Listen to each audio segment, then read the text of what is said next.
Welcome to the Villa Pride Down Under podcast, an Aston Villa supporters podcast brought to you from Australia.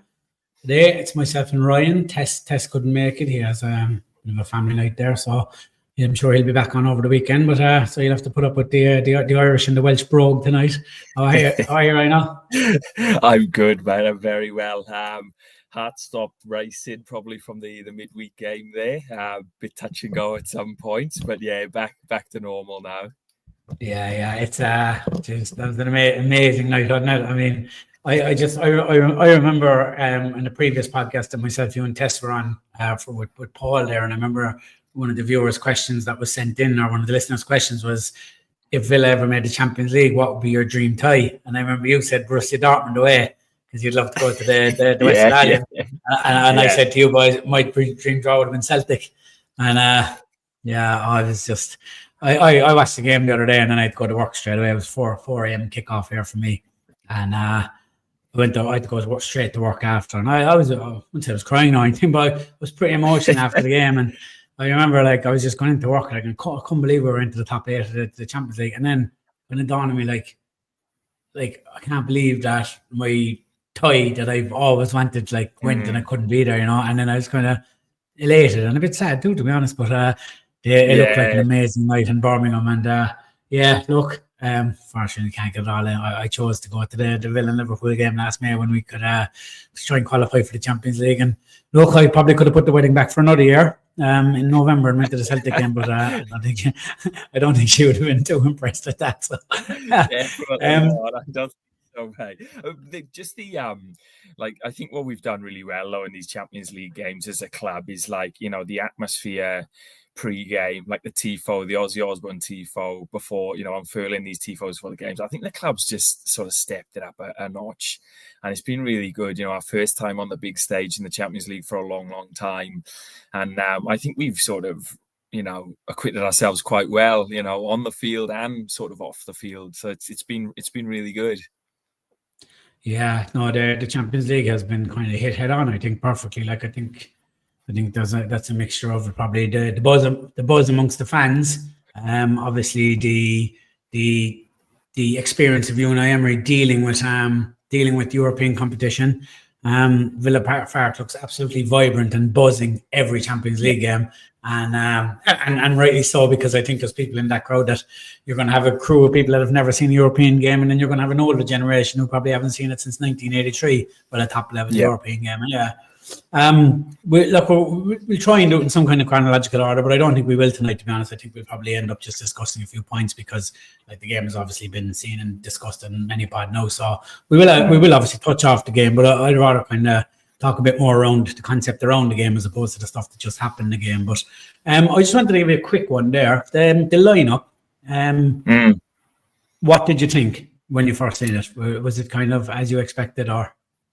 Probably not. I wasn't expecting. I know there was talks of Kamara going back there as centre back, but I thought he might just stick with what we've sort of had quite solid with Kamara and Tielemans, and I thought he might try and slot Bogard back in as the centre back and not to disrupt again too many positions. But even in his presser before the game, they were sort of quizzing Unai Emery about is Kamara playing centre back or is Bogard playing, and he was quite prickly and sort of said, you'll see soon enough.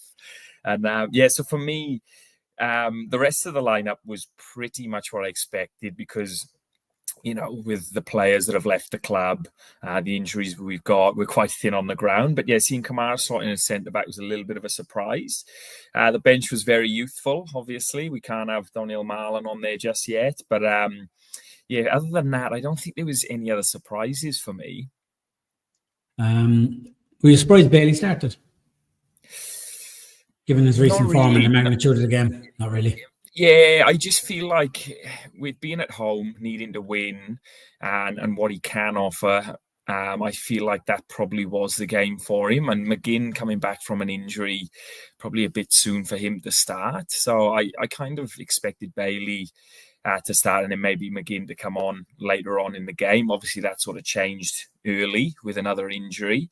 But the Bailey situation, I think that's probably going to work itself out now in the next few weeks. I think I would expect to see Daniel Marlon probably get a bit more time and maybe a start here and there. But I still think they'll probably stick with Bailey. I think Emery's quite consistent with that, isn't he? We've spoken about it before. Any new signings come in, have got to sort of settle, train with the group for a long time before he sort of gets that, gives them that trust to start. So, yeah, not totally surprised with Bailey. And to be honest with you, that second half, first half, I thought he was... Just going to say it. Just going to say the exact same thing. Yeah. Wasn't great in the first half, but I thought his second half was a lot better and he looked a lot more dangerous. I thought that second half, because we know Bailey when he is formed, he's confident and he's playing, he's a threat. You know what I mean? He really is, and it does just take something in the game to happen, and he's full of confidence. You know, whether that be a good run or pass of the ball. You know, you see his head drop a lot when he loses the ball, and it just deflates him. You know, but the opposite is also true, where you can tell quickly when his confidence is building, even if he is after a bad start. You can see when he's starting to kind of come around and get into the game. And the second half kind of showed how vibrant we can be with Bailey, Watkins, Rodgers and Ramsey all in attack together, because it was very fluid. It was a constant threat. Obviously, look, you're not like Celtic, all respecting them, a great side, and obviously I have a lot of respect for them, but they're not massively defensive. Like they're, you know what I mean? They're going to come up against a lot tougher test. But it was a good kind of look into what it could be, you know, with the four of them, or even if you switch Bailey from Allen or whatever. Like, and it's good to see JJ and Rodgers getting on the pitch together and performing, because they complement each other very well. And we've spoken before, will they get in each other's way, or they're too similar, but they actually play really well together, because I think with the two of them on the pitch together, I think Watkins will get a lot more joy. Yeah, I think you're spot on. I think Ramsey's started to piece together a couple of good games now, isn't he? And he's looking fit for once. Like, I know he's had, his injury issues in the past, but even this game, I sort of made a note during the game that, couple of assists, hitting form, but he's back to that dynamic ball carrying Ramsey that we love. And, having both him and Rodgers being able to carry the ball is, a huge weapon for us. And I think Ramsey coming back into form probably lightens that load a little bit on Rodgers as well, which we've sort of said that he shouldered a lot of that responsibility, hasn't he, the ball carrying creative person, because no one else has really been in form. But I feel like Ramsey now is starting to hit that form, and hopefully that'll help him out as well. Well, like, the thing about it is, if Bailey, because we know he can carry the ball when he's in form and he's confident, and we know Ramsey can do it, but obviously Bailey was out of form, out injured as well, to be fair to him. It wasn't just out of form. It was games he missed through injury. Ramsey was coming back, and then he'd miss a lot of games and stuff. So the ball carrying was left to Rodgers, but if you're defending against that, eventually that's a little bit easier to defend against, because you're thinking, well, if we double up on Rodgers, it's going to be very hard for them to get up the pitch and get Watkins involved in the game. But if you have a fit and firing Bailey and Ramsey, who can both carry the ball, they can't double up on Rodgers. So that can only be a positive for us. And I just wanted to go back to what you were saying about Boubacar Kamara, obviously playing centre back and stuff. But I think we've seen why Emery would put him in there. He was involved in the first goal where he almost played the Pau Torres position, where he took the ball and he slotted into midfield, and that kind of opened everything up. And he's just a tremendous footballer, isn't he? Like, he's just one of these footballers that, like, I've said to you guys many a time, like, I was always a big fan of Boubacar Kamara before he ever signed for Villa. I used to watch him in the Marseille team. I remember watching him in a Champions League game years ago for Marseille. I think he was only 19 or 20. And he looked like a seasoned pro who was just involved, and I just kept an eye on him since then. I just thought he was really good, but then he was linked to us, and I was just like, nah, it's not going to happen. It's not like we're not going to get him. Like, and then the rumors were getting more and more. And I remember Neil done a podcast scouting series on him and covered him really well. And then about 2 or 3 days later, it was announced that we're after getting him, and I couldn't believe it. And then you watch him in the flesh. We were at the Leeds game over in Brisbane, and you could see there what he can be. He's just grown from there. And I think his injury last year kind of probably affected Louise more than anything did last year, because the two of them, there was a period where we were winning all our home games and beating everyone, really. And they were at the time, they were probably the best performing midfield partnership in the league. There was a period last year where I thought they were.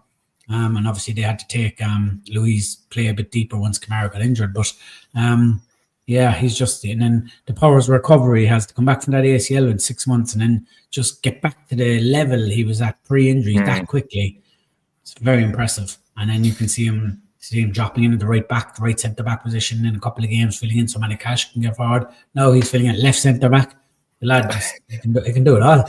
Can't score goals, but he can do everything else. Yeah, and it's funny you said, like on the first goal he was involved in the build up, put a nice ball over the top to Luca Dean. But even the third goal, right? There's Celtic have a chance deep in our box, and Luca Dean and Kamara sort of get it clear, but Kamara ends up with it right on the practically on his goal line, and he sort of takes his time. There's no rushing him. He picks a pass out to Rodgers, who's come deep for it. And that starts the whole move for the third goal. Rodgers obviously uses, his ball carrying skills, gets it through to McGinn. But you're right, someone like Kamara, he's dropped back deeper playing that left centre-back role. And it looked a bit awkward at times because he's cutting back in on his right foot. But he made it look easy, didn't he? And he's just, for me, just like the best player for us at the moment. Just the most consistent and probably the heartbeat of that team, isn't he? Bit of a hello from Tess there in the comments, mate. Tess on a family night, but he's sneaking off to the bathroom to jump on YouTube, I'd imagine. Hopefully Jill doesn't find out. So look, I think you've hit the nail on the head. I think Kamara, I think we've said him many times, he's probably the most naturally good, gifted footballer Villa have had in a long, long time, just amazing. And thankfully we have someone who's amazing in a specialist position because they're few and far between. These number sixes that can comfortably take the ball in close proximity, under pressure. And, there's some players you could see in centre midfield who could drop back and play right centre back, and you'll be kind of like, yeah, all right, I can see that. And then suddenly they get moved over to left centre back, and you're thinking, oh no, what's going on here? It's very one-sided. But he's so composed on the ball and under pressure, he can give himself that moment to shift the ball and get onto his good side. He's so comfortable with men on his back, and he's just an all-round tremendous footballer, and it's just so good to watch him every week. He's just I love watching him. He's just tremendous. We started really well. I mean, we couldn't really ask for a better start, can we? It was incredible, and it wasn't just goals, but it was actually two really good goals, and it's kind of what Emery had us doing last year in many aspects of the game, where we were picking up the ball in the back line. Maybe 4 or 5 passes, just cutting them open. Luca Dean was just pulling the right back all over the place, and really, really good finish from Rodgers. Yeah, some of the build-up play was excellent, and we've talked about tempo a lot in recent weeks, and we were right on it from the first whistle, and that was good. And a couple of early goals, and you're thinking, this could be 4 or 5, and even if we've got the second one, both really well worked goals. Ollie Watkins doing a lot of work, probably the thankless tasks up front, and I think that's something. I thought it was excellent. Yeah, all game, and even for the fourth goal later on, again he just ran all game, played 90 minutes of just harrying bloody Schmeichel and the centre backs. Yeah, I thought he had a really good game, but to be 2-0 up after 5 minutes, he's thinking, this is all we could have asked for, like you said, top 8. Then you remember who you support. But for me, the warning signs were there, right? We were 2-0 up. We had a couple of chances, but then Celtic though also we started to get a little bit sloppy at the back, and they had a chance through Kuhn and Harade, I think it was.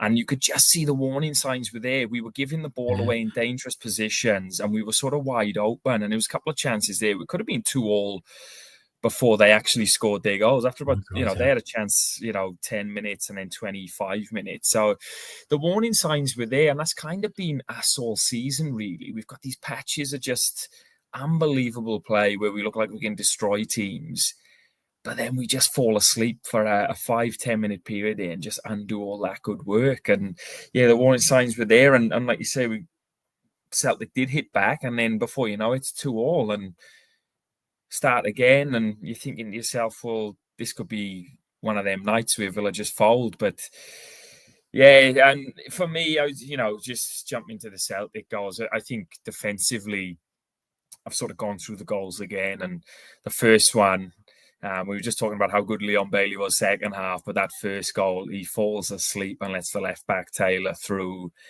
and it's just, he's got open field in front of him, time to just run into the box, And you watch it back and he's just drifted off and he's gone through. And McGinn gets a toe to it, which for me, he has to try and get something on it.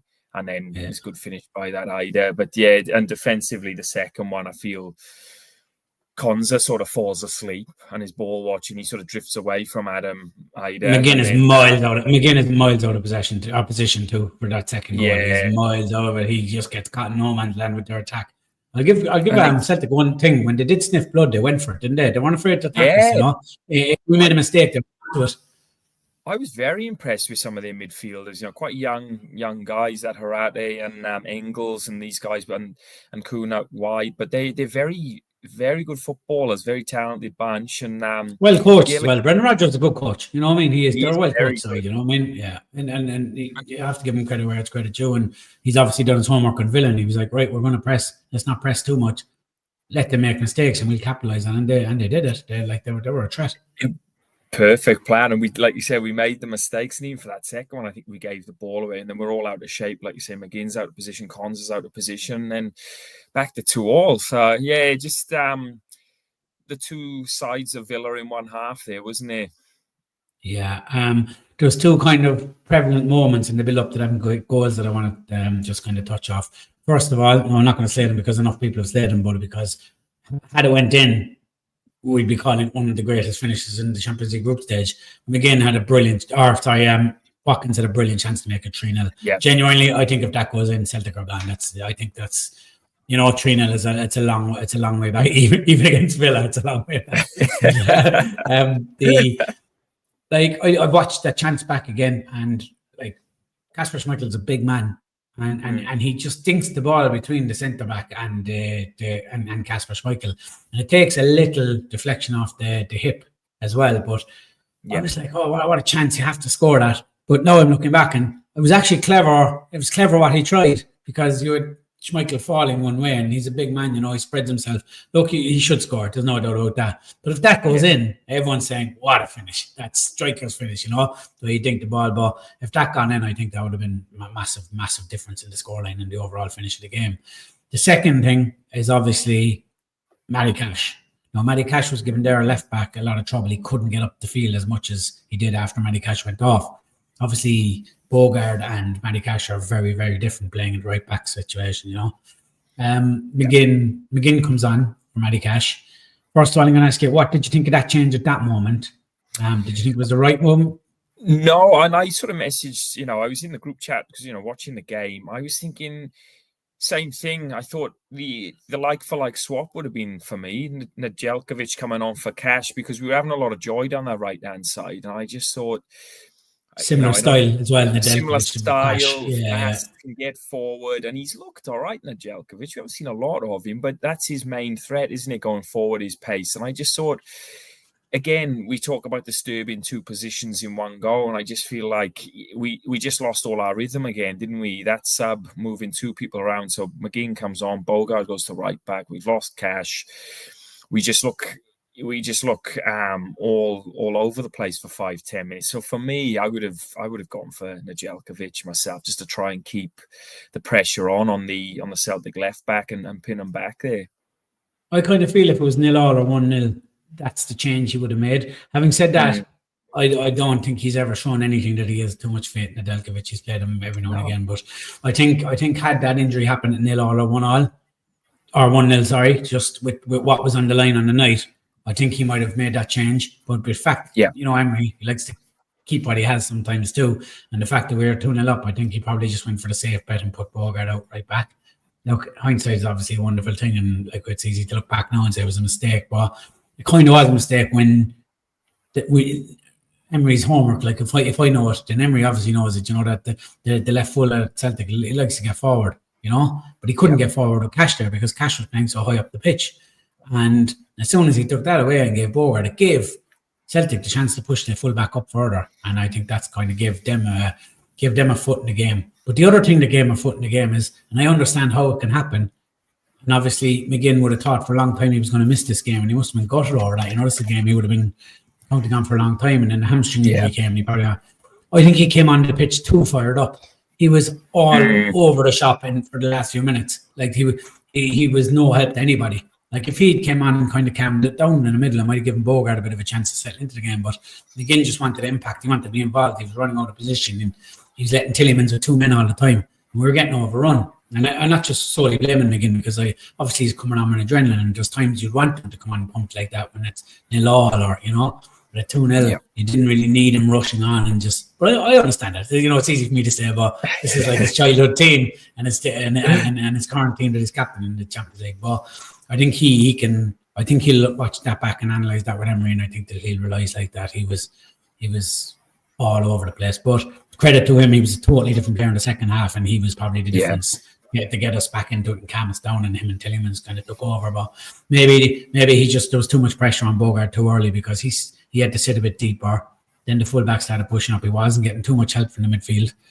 And look, credit to Celtic, they took their chances like when they came. And we got in at half-time 2-all. But I did say into our private group chat, I still thought at that stage we were going to win the game. I was very disappointed. I said it's typical Villa to lose control like that. But I still felt we were going to win the game, though. I thought we'd go in, we'd calm down. You could see Emery saying to the players at 2-all, calm down, look, we're not far from half time. Let's get in there, let's reshape, and like we're on top. Just don't give away another goal. Because the Celtic's tails are up there, and half time probably came at a good time for us. We got in there at half time. We were expecting changes at half time. Not or do you think the injury kind of stopped that? Yeah, because we'd already made the changes, and with what we had on the bench, like you say, there was a lot of young guys on there, and I just felt like he wouldn't make too many at halftime. He'd see how we come out early in the second half and see if we could get back in front. And we did well. I thought, again, though, Celtic looked dangerous all game for me, and it was, even at 2-all in that second half, I was never sure. I was confident we could score again, but I wasn't that confident we would keep any out as well. So it was sort of back and forth for a bit there. But John McGinn, like I say, second half much improved, same as Leon Bailey, and that third goal came at the right time for us, didn't it?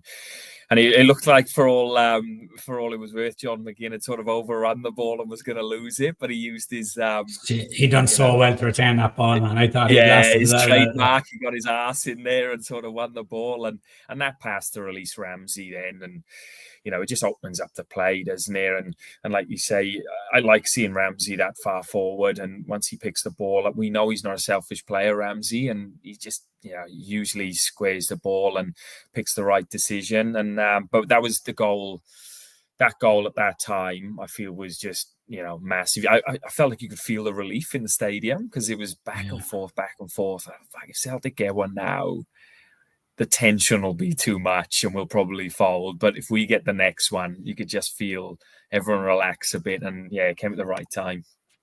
Yeah, 100%. Yeah. And Ramsey and Rodgers were starting to divot between right and left at that stage. And I thought that was much more than they did in the first half. And that was obviously to try and pull the centre backs and the full backs out of position a bit more, to give Watkins more room to run into. So I think that was pretty evident from early in the second half that they were going to start switching between left and right, because when Ramsey played that ball, when McGinn played Ramsey in, like, composure from Ramsey to find Watkins, I thought was brilliant. Like, he had to look up and he rolled it probably a touch behind him, but it was still enough close enough that he could finish it. And it was a good finish from Watkins, really. Like, I know it was 1-1 goals, but those balls behind you, they're not the easiest to finish, especially when you've missed a couple of chances in the first half, probably. But that's Watkins sometimes, and he scores the harder one sometimes, But he says, to be fair to him, he says that in interviews himself. Sometimes he's better when he doesn't have time to think about it, So it's a credit to him. But that's what I liked. I thought Rodgers and Ramsey starting to switch kind of just gave them something different to think about.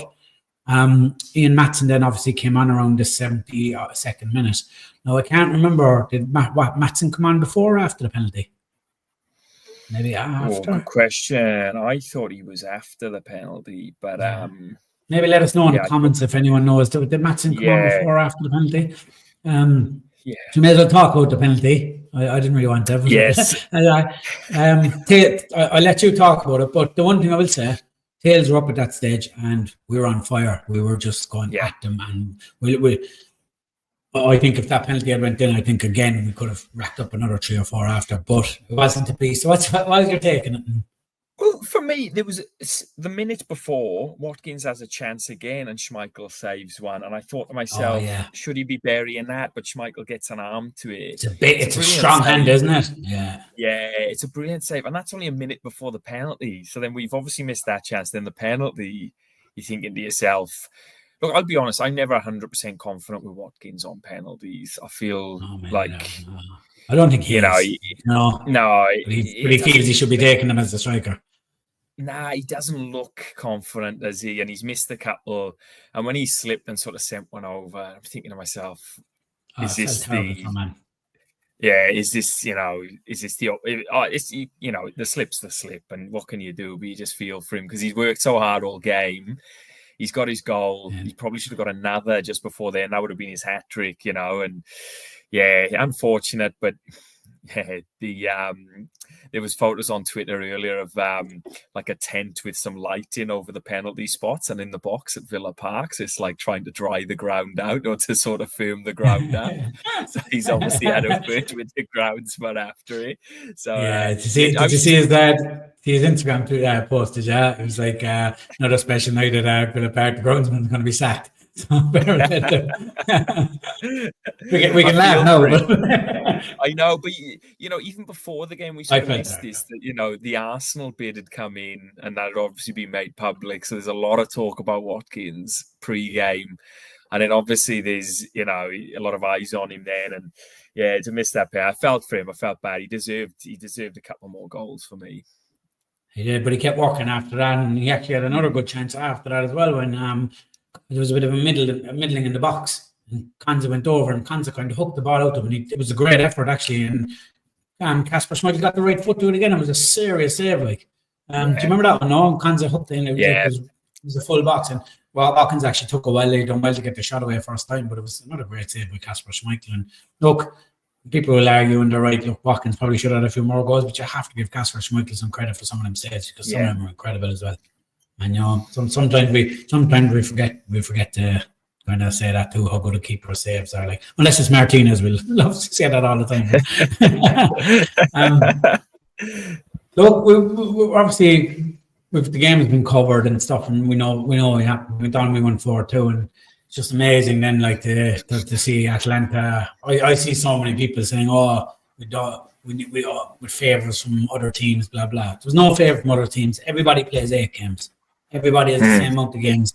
So yes, on the night, okay, we got a favour that Barcelona taking Atlanta, but Barcelona are a better side than Atlanta, and they had to play them over the 8 games. There's no favours. Okay, if the results went their way in the night, but over 8 games, we deserve to be in the top 8, and that's the reality for me. I don't look and say, "Oh, we got looking." I don't believe that. Like we beat Bayern Munich. We should have beaten Juventus. We were robbed against Juventus for we still kept the home clean sheet against Juventus. Gave away a silly goal against Club Brugge, which has, funnily enough, came back and worked in our favour. I don't know did you see that? No. Did you see Did you see the tweet about the teams we would have got if Mings hadn't picked up the ball? And it was like we would have went into the other side of the draw, and we would have had either Liverpool, Real Madrid, Barcelona, and somebody else. I can't remember exactly who, but so it's funny. So like had we won that game, we would have got a harder draw apparently. So but yeah, there's like but look, amazing night at Villa Park. You see like the tifos going up, and just it looked amazing. And I'd love to have just been in the stadium at the end there, the music blasting, and just seeing the players all out in the pitch together, huddled around the phone, and just waiting for the other results to come in, and just amazing. We haven't seen that since the night Jack Grealish scored the goal to get the draw against West Ham, and all the players huddled around waiting to see if we stay up. It's just amazing. It's been an amazing couple of years as a Villa fan. It's a massive achievement, though, isn't it? Making the Champions League is one thing, but then to get in there, the new format, and to finish in that top 8 is something. I look at that today. I'm really proud of it, and we've, like you said, we've played some good teams coming through there, and there's no. There's no bad teams in Champions League. Everyone's there on merit, but we've had to balance Champions League football for the first time in a long time, and actually made a success of it in the top 8. And yeah, just really excited now for the next draw and see who we get. And yeah, it's going to be an amazing couple of months now, isn't it? Yeah, and obviously for me, one of the big things is the rest now. Like we definitely didn't need two playoff games in between. We've enough games going on in January and February, and hopefully that will kind of give us a chance to get Pau Torres back as well. And look, say what people want about Pau Torres. We're a better team sometimes with a minute, as in going forward. I think he's probably saved his best performances for the Champions League this year. Like some of the balls he's played, the ball for Duran's goal against Bayern Munich, and like he to be able to just even put him back in there and get Kamara back into midfield is going to be huge. And obviously, hopefully, looking like Mings will be back. Hopefully, Cash's injury is not too serious. But it's kind of like going to kind of bring me on to the next thing as we move away from the Celtic game. Yeah, we're going to kind of start to talk about the injuries and the outgoings. Can't really talk too much about incomings at the moment because we don't really have any. So hopefully there is a few. But first of all, let me talk about the injuries. It's just so unlucky for us. It's typical Villa, isn't it? Like Pau Torres gets injured, we get Mings back, he gets injured. We sell Carlos, Mings get injured. It's just it's so unlucky in that back line. Matty Cash obviously going off. So like Emery is doing a great job piecing it together. But you're only going to get away with that for so long. What's your thoughts on the injuries at the moment? It's a bit kind of disturbing, isn't it? Yeah, it is. And it's just disrupting all sorts of flow, isn't it? And we're not able to rest players either. That's the other knock-on effect, isn't it, of not having a deep squad. Is you've seen a lot of players now played 90 minutes against Celtic, are probably going to have to back up and start against Wolves again. And then we're into the FA Cup. So, rightly or wrongly, obviously, Unai Emery takes a long time to blood players into the team, doesn't let a lot of young players in. In big games, he sort of goes with what he knows and what he trusts. And if you do get a lot of injuries like we have, then we're starting to rack up a lot of minutes. I do worry for, the likes of Watkins, Rodgers, Tielemans, these guys are Kamara even now, just racking up a lot of minutes. And then that's kind of when you find you're going to get injuries, isn't it, when everyone's fatigued. So it seems like a bit of a vicious cycle at the moment. And hopefully we can get some bodies in. The transfer window closes, I think, Sunday or Monday. Monday. So we've got a little bit of time left to get some bodies in. I think we desperately need 2, maybe 3 players in with what we've left go already to try and supplement, what we've got there. But yeah, the injuries are a worry. Do you think it's something the club would be looking at, as in, are they overtraining? Is it obviously game management? Would there be, what's your thoughts on it, mate? It's quite unusual, isn't it? I think every club is suffering for it in some kind of level now at the moment, mate. I just think some clubs just having bigger squads to deal with it. Like, look at Spurs' injury list. Shocking. Newcastle had it last year. United have a big injury list. Man City have a big injury list, Arsenal have a big injury list, Arsenal were lucky last year. They had a good run of it with no injuries, No, it's just the players are playing too much games. And that's just a simple fact of it. If they're not, and when you're at a club who's playing in the Champions League, a lot of your players are international, so they're playing even more games. And it's not. And instead of trying to fix the problem, UEFA, FIFA, the Premier League, they're just adding on more games as opposed to trying to fix the problem. And it's just going to get worse and worse. It's kind of got to the point where I think it's just going to become a normal part of football. Thankfully, they've upped it from 3 subs to 5 because everyone was kind of against that at the start, but it's just so unneeded now. We're also kind of very unlucky in a way too, because what are the odds on, like, obviously our backline, but you're forgetting too, Onan and Barkley, our 2 midfielders, are also injured. Yes. Then you look at, obviously you've got transfer sagas going on between Jandara and Ollie Watkins. We know kind of Dran is leaving now. What happens to him? How could you have a third striker to back them up? You can't even keep the 2 of them happy, let alone have had a third in there at the time. Now one of them leaves, you're down to 1 striker. It's just, and we've only got 3 days to go in the window, but I think they've obviously must have something in the pipeline. They have to, Yeah, I hope so. You'd like to think so, but and obviously getting into the top 8 is going to help the selling point of the club as well. You can sell players there. It's not. We might be we might win a playoff and we might get to the next round. Like, you can guarantee players a spot in the last 16 of the Champions League now, so that's a huge one. But the injuries, it's a worry. The injuries and the amount of players we have exiting the club is a worry, because in January alone, we're after losing Emi Buendia, Diego Carlos, and John Duran, and the Philogene Bides. Sil Sminkles is going on loan. Louis Barry has just gone on loan to Hull. You know, it's all exit. The only one we've got in is Daniel Manlin, who is a great player, but he's not played in the Premier League yet. I know he's a couple minutes against West Ham, or this new guy Andreas Garcia, who is never played in the Premier League. And you know, it does worry me a small bit, and that's why I think getting into that top 8 was vital, because we've now got a big gap. So that at least we can start to concentrate on the league. I think it does say to me he's going to play a weak team against Spurs, as weak as he can anyway. I think the league will become the focus now. And then back into the Champions League match.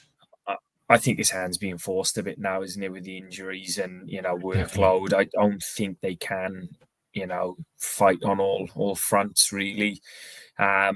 With the amount of injuries we've got, it'd be different. Like you say, I'd forgotten Barkley and Onana in that equation there, but that's a massive chunk of your midfield gone, where you can't rotate Tielemans and Kamara in and out. So I agree. I think the FA Cup game will be much changed. I think Wolves is sad. Much the same. Yeah, it is sad, and we've spoken about it. We love the cups, mate. We're traditional, and we want to go hard for the FA Cup and League Cup. But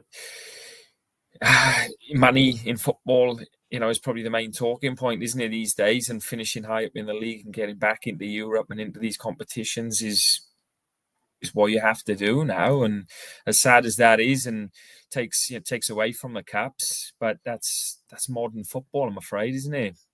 Monchi, Vidigani and Emery, their job from the owners is to get the club moving forward, and unfortunately, sad as fans will hate that, and I'm one of them, winning your FA Cup's not going to help us catch up with Man City's revenue or Chelsea or make us compete regularly. There's only one thing that's going to help that, and that's being Europe consistently. So, as you said, Emery's hand's probably been forced now. I'm sure he'd love to have had a crack off the cup, and the way we're playing, we have been turning out big wins against some big teams, City, Bayern, and the draw could get favourable, and it's a pity, because I think there is a chance this team could have a crack of a cup, but I don't think he's going to go for it now, because he needs to get his league up and running now, and he can almost park the Champions League now till March and just go full hog. And if you're going to get the opportunity to give players a rest against Spurs the following week, he's going to take it. Not everyone, but he's going to need the ones that need it, like Yuri Tielemans. McGinn will probably play. Ramsey will probably play, because they're coming back from injury, and he's probably looking forward to being able to get them more minutes. There's certain players that, do you even want to see Kamara playing that game? Because if he goes down, what happens, without Barkley and on, and it's just a tough situation. It's very hard for him to juggle, because you're juggling the happiness of the fans and the seriousness of the schedule. So look, I don't think we'll be able to sort that out. But look, Diego Carlos we spoke about, Emi Buendia we spoke about. It's time to talk about John Duran. He's gone. I think we know that. It's been here we go. Finally happening. And for me, I'm very much in the David Ornstein corner. I think I wait for David Ornstein. Once I see David Ornstein confirm things, that's it. A lot of people are waiting to hear we go from Fab, but I'm definitely a David Ornstein man. I think his transfer news is just incredible, man. The amount of exclusives he releases and stuff. So for him to say it's done, that's enough for me. It's done. First of all, I want to ask you, because we haven't really spoke about it too much. The fee, obviously, incredible. Like from Villa's point of view, they can't turn that down. The money side of it for him, obviously, none of us can say, well, because if we got offered that money, we'd have to give it serious thought as well. But it's sad from a footballing point of view. So I just want you to kind of give your talk on that. It is sad, and you're seeing, this money has come into the game now in Saudi Arabia, obviously trying to grow their league over there and expand. But these got some of these footballers come from varying backgrounds where they haven't had a lot growing up, and it's a chance for these guys to sort out their families for generations to come. So I can see it from both sides, really. I'm obviously sad to see a player of John Duran's quality and talent leave Villa, but I'm also kind of relieved, and it feels like the circus is kind of leaving now. And I don't really love the noise that's been around him every transfer window. Didn't love, the summer where he was linked with Chelsea, West Ham, and all this stuff. And for me, it's clear that he's always going to be angling for a move, and he's never really going to be happy playing second fiddle at Villa. Massive fee. We have to take it with the PSR rules and invest wisely after it. Sad he's going, but we've just got to move on now. And the one thing that did worry me was obviously the Ollie Watkins speculation as well in the midweek. There's two of our strikers being talked about, but we'll stick with Duran for this one. He's given us some brilliant moments, hasn't he? Some brilliant it's fun goals. to watch.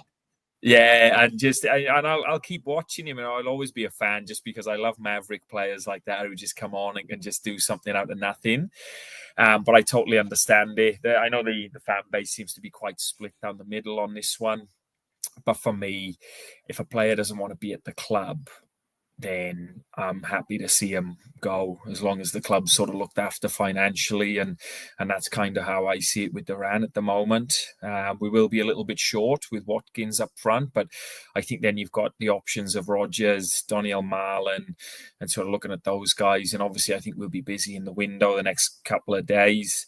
So I think they'll strengthen in that area. Maybe not an out and out striker, but someone who can sort of play that false nine role.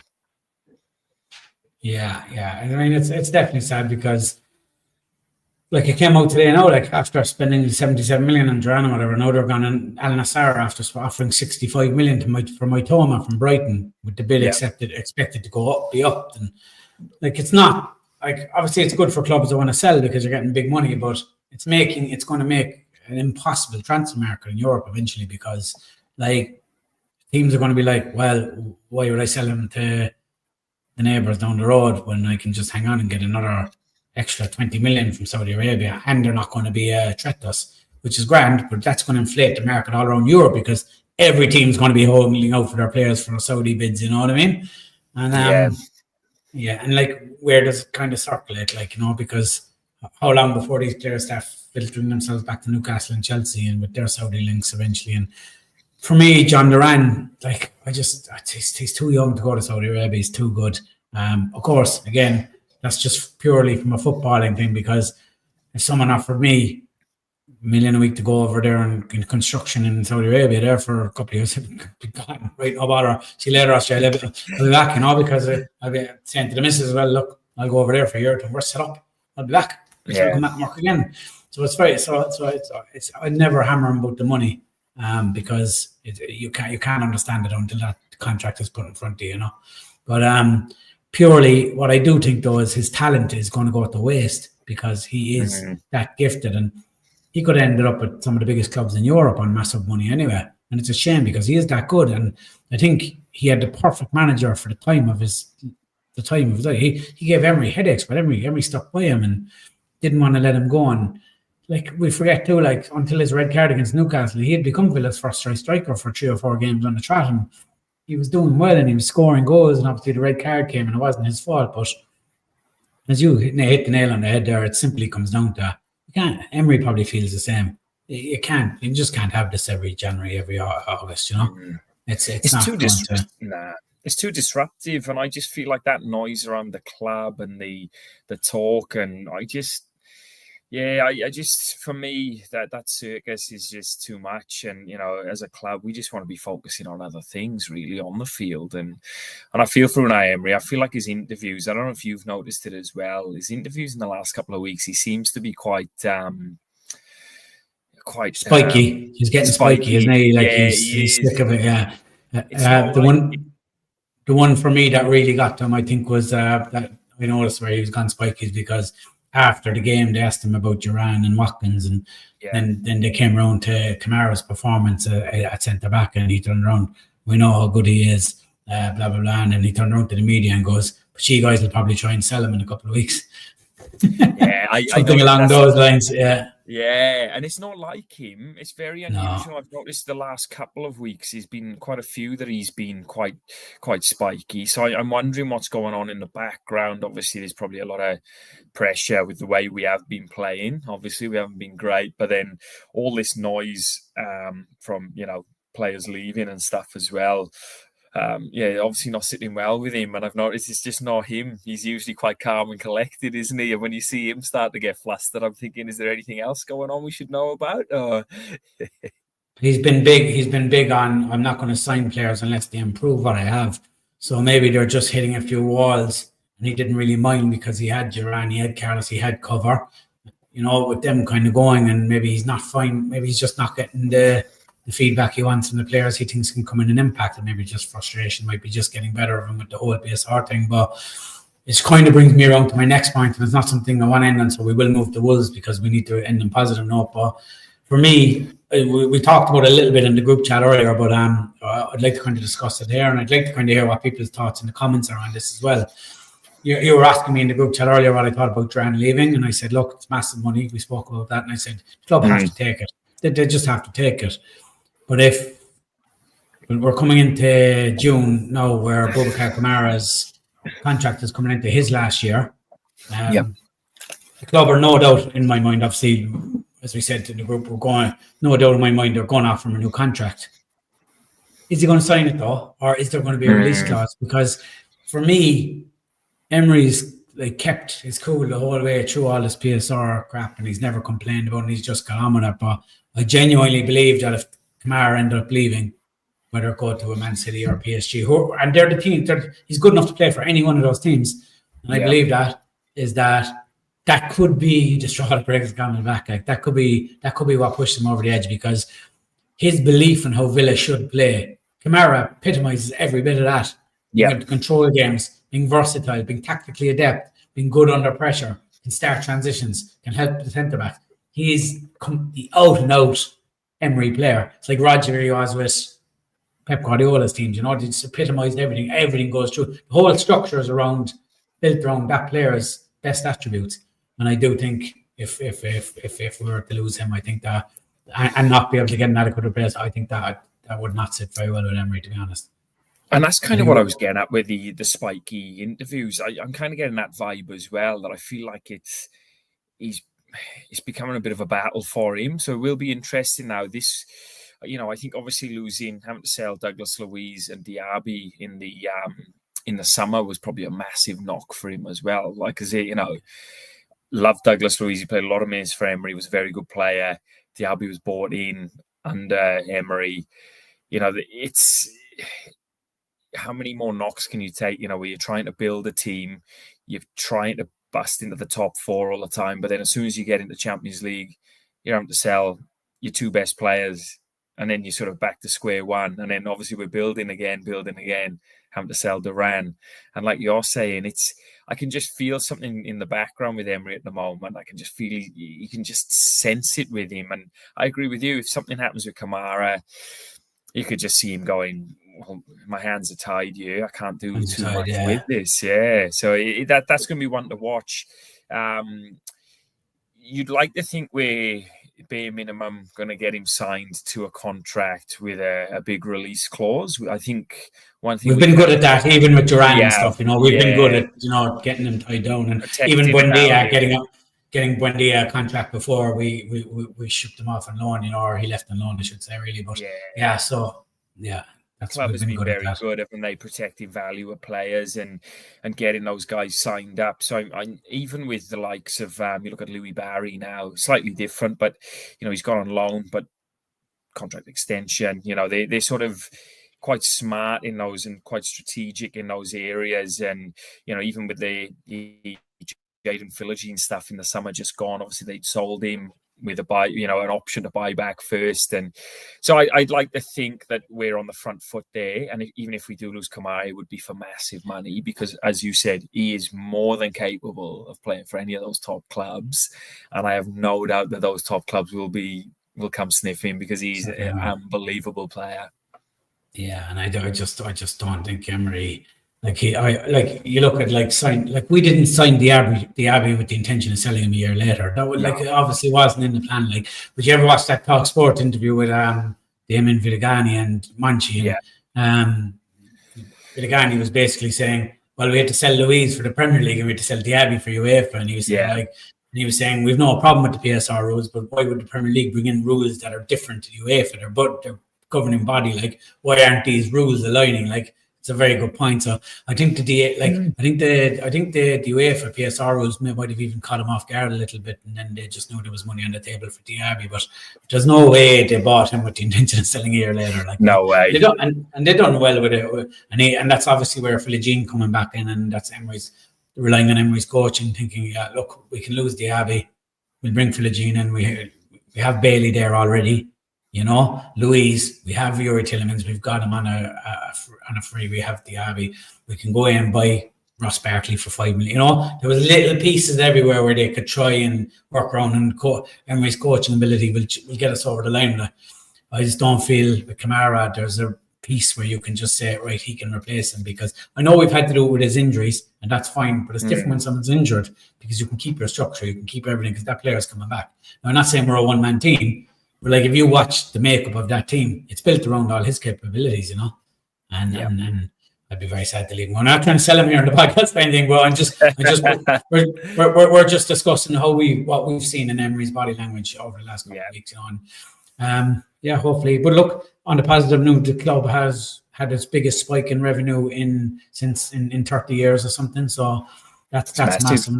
That's only going to grow. So, as much as Chris Heck gets hammered, he understood his assignment, and whether we like that as fans or not, well, that's not really don't them to worry about. He's got an assignment that he has to drive on with. We're going to move on to the Wolves game, the weekend, obviously. A derby for some. We won't get involved in that because we don't live there. We're not in Australia. We leave them. There'll be some of you who work with people from Wolves and stuff, and we let you debate that. But close rival all the same, and some big games with them over the last few years, Ryan. What's your thoughts on the game, and obviously what do you think the lineup's going to be? Very dangerous. Wolves have always been a hard game for us, and they almost our bogey team. I feel like we've struggled against them. I think they've got players there that probably are a bad matchup for us, and you know, I think especially with the injuries we got, I'm going to go lineup. I think he'll probably go Kamara centre back again. And I think if Matty Cash doesn't make it, I think he'll put Bogart at right back. I don't think he'll start Garcia at right back. I just feel like he'll go with. It's not his style, is it? It's not his style to chose someone in. Like, we may see him at some point. We may see him at some point over the game, but I just can't see him start unless he's really tight. Yeah, I can't see it. I don't think Unai Emery changed his suit for this game, and being away at Wolves, I think he'll want to keep it quite tight and compact. So I think he'll go with Kamara, and I think he'll go with Bogart there, which will be quite conservative on that right-hand side for us. And then I sort of threw in there, would Marlon start over Bailey, but I can't see it again. I just feel like we're probably going to go same, and then rest for the FA Cup like we were talking about earlier. I feel like he'll probably go very similar to how we finished against Celtic in this game. Very dangerous game, Wolves away. Always tough. We really need 3 points in this one. I feel like his teams above us now probably starting to play really well. Your Bournemouths, your Brightons, your Newcastles, and we got to try and keep up with those guys. So, 3 points away at Wolves would be massive. All playing against each other this weekend, though. Yes, Bournemouth are playing Liverpool, Arsenal are playing Man City, United are playing Crystal Palace. So some really close in the table games at the moment. So as you said, it's a big 3 point one for us.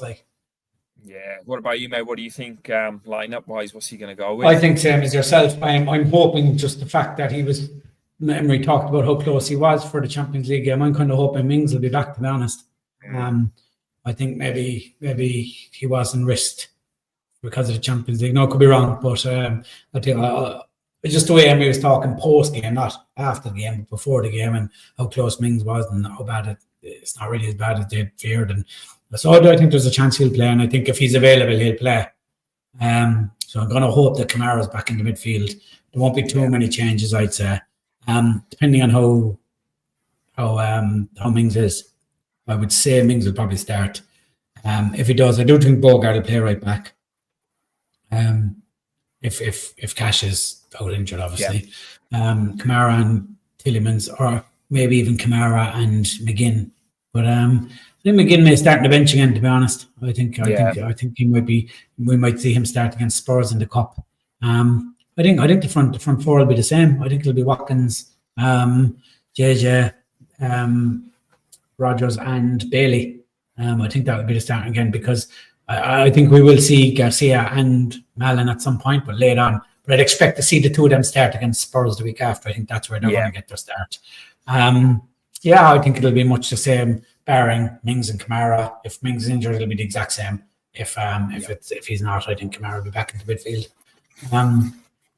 So I think another point, I think it's good to see Rogers and Ramsey getting up there, because we can bring Tielemans a little deeper. Of course, he's brilliant in the number 10 role. But when he does go up there, we do miss his vision from further back, especially with Pau Torres out injured.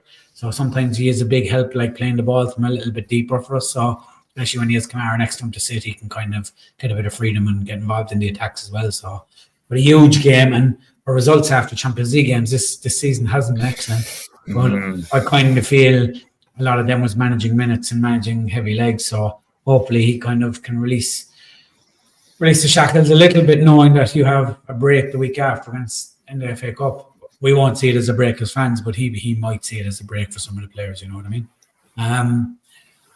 It's kind of got draw written all over it for me. Like, I hate to say it, but it does. But having said that, the bubbles burst a bit for Victor Pereira as well. He started as well his first couple of games, manager bounced, but they haven't been great. The last couple of weeks, so there is an opportunity there. They're not in great form either. I say this now, I feel like there's going to be goals in this game. I just feel like both teams are probably better going forwards than what they are defending. So it'll be 0-0, mate. I've said there'll be goals, there'll be 0-0. Get down to bookies and get your money on 0-0, because Rhino said 30 goals. Do you want to give us a little prediction for the game? I'm going to go a 2-1 Villa, hard-fought away win. Not with any confidence. I'm not saying that with any confidence. I always feel like Wolves are a team that just give us a lot of trouble. 2-1 for me. Yeah, I'm going to go 2-1 as well, because we always concede, but I think it'll be much the same. Maybe slow first half, and then we win the game in the second half. Hopefully, there's 31 people in the watching live here at the moment, lads. So thanks very much to each and every one of you that's jumped on what is during the day, Friday in the UK and night time here in Australia. We really appreciate it, and we hope you'll join us again. If any of you are watching through X and you haven't, if you could just do us a little favor and jump across to the YouTube handle and hit subscribe. Even if you don't ever watch it on YouTube, but you're always watching X, that's great. Hit the follow button on X as well. But the follow and the subscribe buttons, it doesn't cost anything, but it really does help the podcast grow. And the growth has been really good the last few weeks since we've got back into the swing of things. And you're going to see more and more live pods all the time. We have a lot of good guests lined up to come on, and there's a lot of football being played. And it's a good time to be a Villa fan. We're in the Champions League, so you can't have enough podcasts out there. Ryan, anything you'd like to say? No, I just happy hunting for the last few days of the transfer window. Let's hope it's a busy one for Villa, and I'll be glued to Twitter. David Ornstein, reading all the news that's coming in. And if you, like Spud was saying, if you get in touch with us on Instagram at Villa Pride Down Under, and on X we're at Pride Down Under. Always feel free to shoot us some questions, comments, or your Villa views. We're always happy to talk Villa. And Ryan, just before we go, I'm going to hit you one quick question. You need to answer fast without thinking. If you had one signing before Monday, who would it be? I'm going to go Matheus Cunha from Wolves. Oh, that's a good one.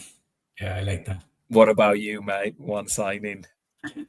Matheus Cunha from Wolves.